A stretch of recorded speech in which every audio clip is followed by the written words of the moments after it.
And now at 6, exclusive video of body cam video we have obtained from Muncie police. A video on Facebook went viral of a police officer repeatedly punching a suspect on Facebook.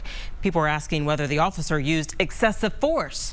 RTV6's Stephanie Wade is working for you to see what the department and experts have to say about this.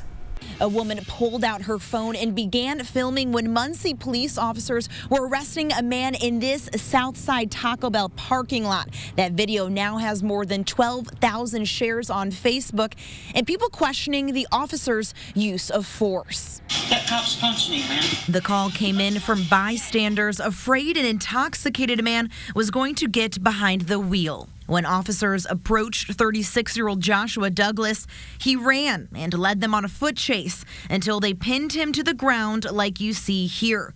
The officer commanding Douglas to stop resisting arrest and show his hands. When Douglas refused, you see the officer begin to punch him several times to reveal his hand tucked underneath him. Was this justifiable?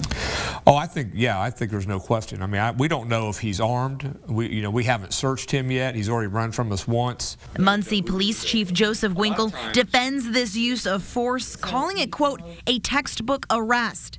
He says they are taught to strike suspects in the shoulder where the officer did, and that it was not excessive. I don't think so. I mean, I think those punches, as long as you're telling him what you want him to do and where they were thrown, that's how we're trained. Certainly, at first glance, that video does not look good. But civil rights attorney and criminal defense lawyer Scott Barnhart says it's not that simple. One of those strikes may very well be reasonable, but you go a step too far, and the third or fourth strike may not be reasonable.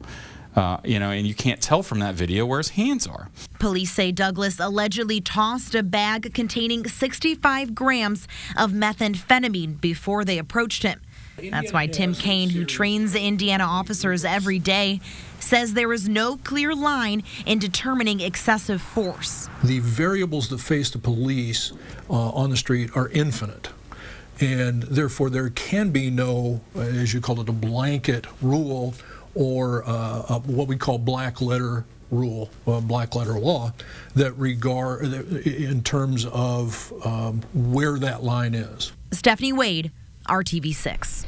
Douglas faces charges of resisting law enforcement, possession of a narcotic, and dealing methamphetamine.